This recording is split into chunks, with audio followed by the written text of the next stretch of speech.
තොපේ ආච්චිලාට හාර කරපියම්. යකෝ මන් දිව්‍ය ලෝකෙ මේ යන්නේ බල හතර මහා පායේ මේ බොරු කරලා. අලකන්නේ.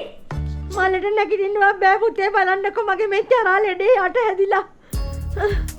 උදේ වෙනිවලකට වගේ අත්තම්මලා බොන්න දුන්නා. කොයිද කොල්ලා? ඇඳෙන් නැගිටින්නේ අමාරුවද කොයිද?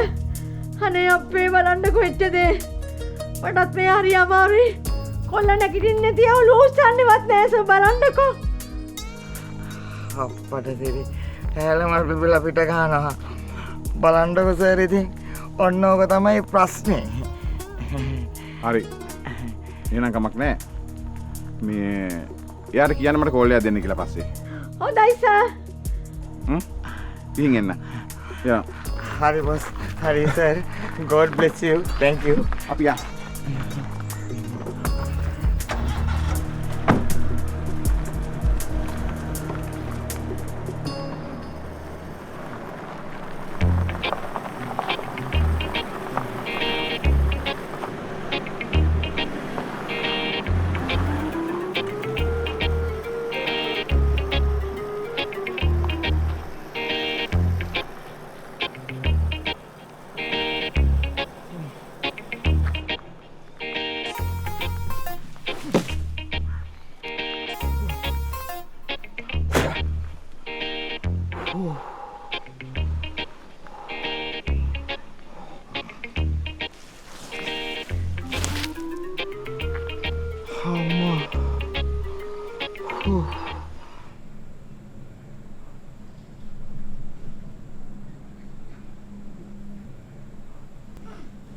අනේ මය බුදු අම්මා අපිව මේ බේරගත්ත පිනෙන් ලබන ආත්මේ මය අම්මා තවතිසා දිව්‍ය ලෝකෙටත් උඩින් තියෙන දිව්‍ය ලෝකෙක ලස්සනම දිව්‍ය අප්සරාවක් වෙලා ඉපදෙන්න ඕනේ මය අම්මා.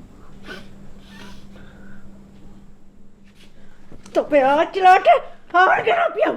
යකෝ මන් දිව්‍ය ලෝකෙ මේ යන්නේ බල හතර මහා පායේ මේ බොරු කරලා. අලකන්නේ.